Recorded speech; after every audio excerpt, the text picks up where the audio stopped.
Hi, I'm Dr. Courtney with the Quantitative Reasoning Center. Mathematics takes practice, just like juggling. Today we're having a look at section 14.8, number 41, and it tells us that a plane intersects a paraboloid to form an ellipse, and we want to find the points on the ellipse that are closest to and farthest from the origin. So we have a plane,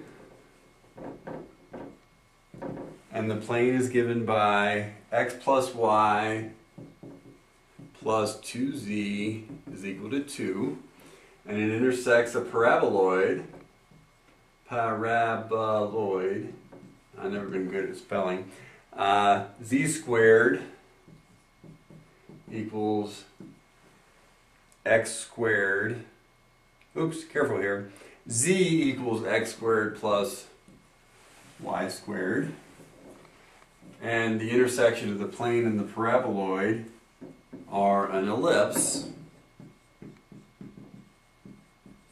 and then we want to find points on the ellipse nearest and furthest or farthest from the origin. Alright, so to interpret the problem, we need to realize that the big idea here is to use optimization to minimize and maximize the distance.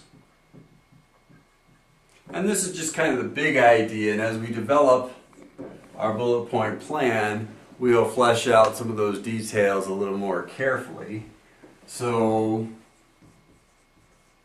in our plan, well, we need to take a step back and we need to think about using Lagrange multipliers, and we really need to realize what we have here. What we have is we have an objective function, and that's really going to be the distance formula. So that's the formula we're optimizing, subject to two constraints, because the two constraints are the point has to be both on the paraboloid and on the plane, and that's how we ensure we've got the intersection of both of those going on.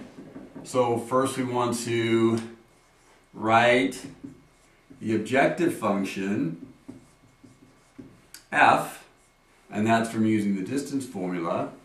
And now we need to identify or write down the first constraint function.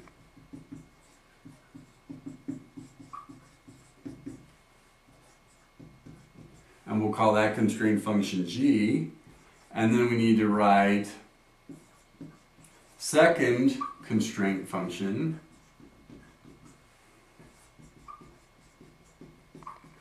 And that's going to be h. And we're just naming them f, g, and h because sort of how we learn to solve these Lagrange multiplier problems, we kind of get in the habit of making our objective function f, our constraint function g if there's only one, and then if there's a second constraint function we call it h. That's not necessary, but what is necessary when we get to the Lagrange multiplier part of it is that we express the gradient of the objective function as equal to our first Lagrange multiplier times the gradient of our first constraint function plus our second Lagrange multiplier times the gradient of our second constraint function. And lambda and mu are constants that are called the Lagrange multipliers, and our g and h are constraint functions. And now we need to realize that this equation is a vector equation, so it really represents three separate equations. Partial f partial x is equal to lambda partial g partial x plus mu partial g, oops, where'd my eraser go here? Plus mu partial partial h partial x. This equation is the x component of the vector equation, and then the y component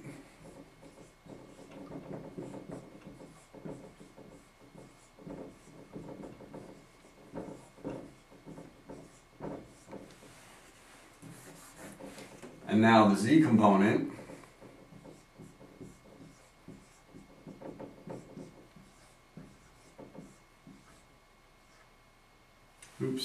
needs to be a z.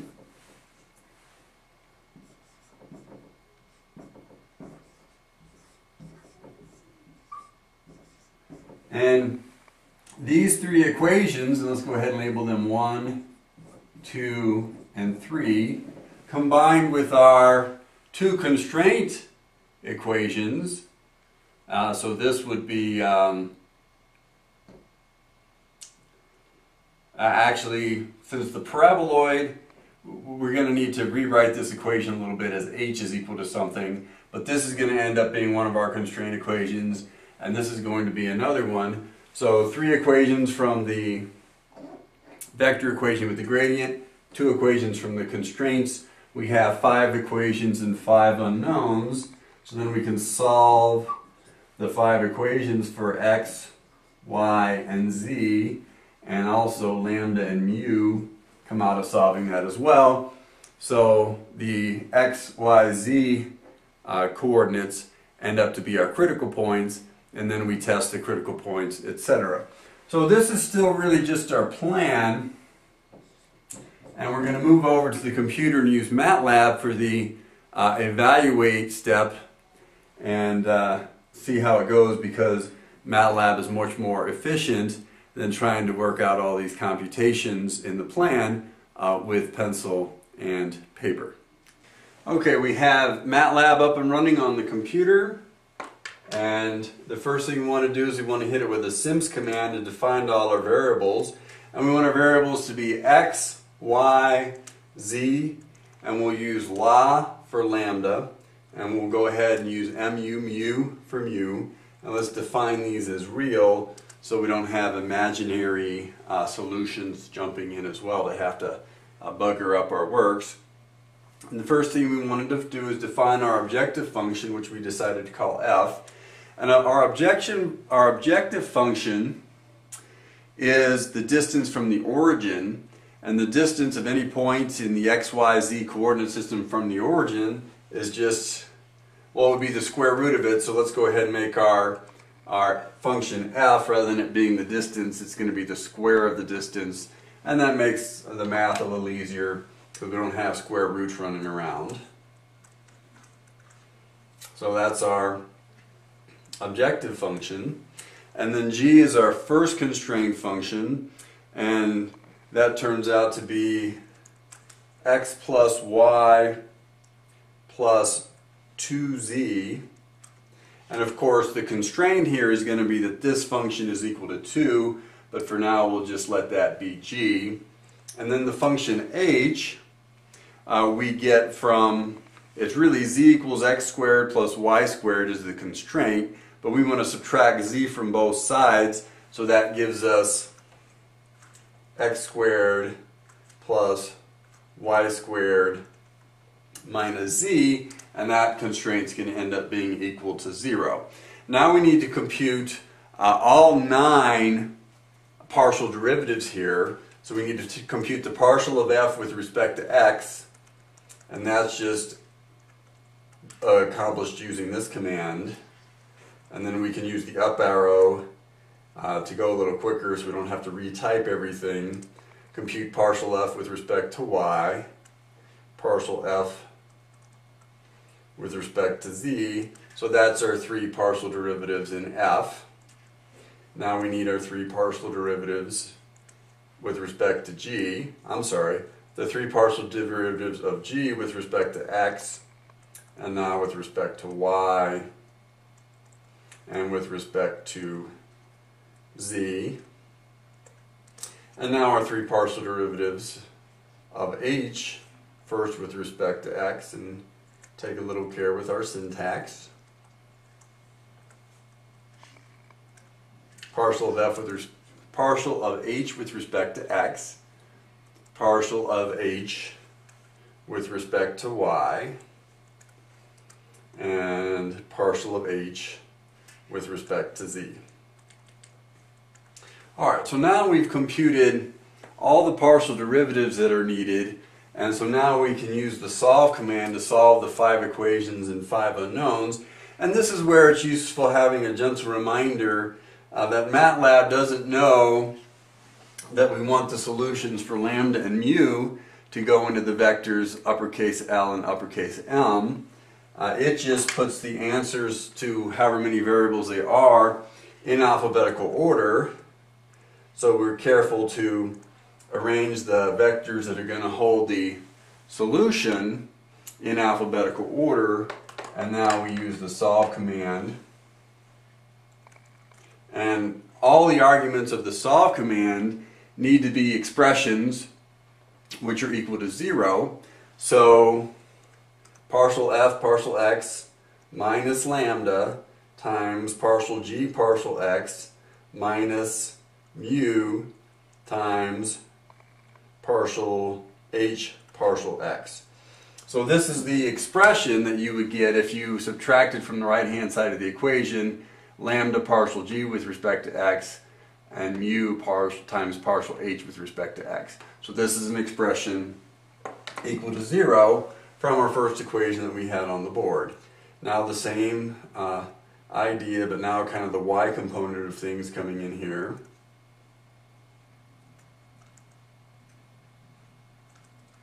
And there are lots of places that one can accidentally type the wrong thing. So it helps to stop and to look and say, hey, did I do the right thing here? And so that does look like the correct expression in y. And now the z component, partial f with respect to z, and now minus lambda times partial g with respect to z, minus mu times partial h with respect to z. Oh, and that was an 8, got to make it a times. Alright, and that's 3 of our equations that we get everything on the left, so the right hand side is equal to 0. And now we need, one of our constraints would be g equals 2. So subtract 2 from both sides gives g minus 2 equals 0. And then our function h, our constraint function, that one's simply equal to 0 out of the gate. And when we now hit the solve command, what happens is it solves for all the sets of values that solve the problem simultaneously. And I guess this one only has 2 solutions. So our 2 points of interest are x equals -1 gets paired up with y equals -1, and that one gets paired up with z equals 2, and we also have the 1/2, 1/2, 1/2. Alright, so we've got our critical points, and let me go ahead and write these down a little more carefully just so they're all on the screen at one time. Our critical points are -1, -1, and 2, and 1/2, 1/2, and 1/2. And now we need to test those critical points. And you could do this the old-fashioned way just by plugging those numbers back into the original function for the distance squared. In other words, x squared plus y squared plus z squared. But it's kind of convenient to use the Matlab subs command because sometimes the functions tend to be pretty complicated. So we're substituting back into f, and we're substituting the values for x, y, and z. And the first value that we want to substitute in is the value from the vector, or the first component of the x vector, which is essentially the -1 there. And then we want the first element from the y vector, and we need to separate these with commas. And then we want the first element from the z vector. And what the subs command does is it substitutes in, and what the eval command does is it kind of truncates what could be an answer involving square roots, and it gets a decimal approximation. so that says 6. And you could probably guess that, right? Because 1 squared plus 1 squared plus 2 squared is indeed 6. So that's a convenient double check. And my guess is that's going to be the maximum. And then we can come in here, we can do the next element.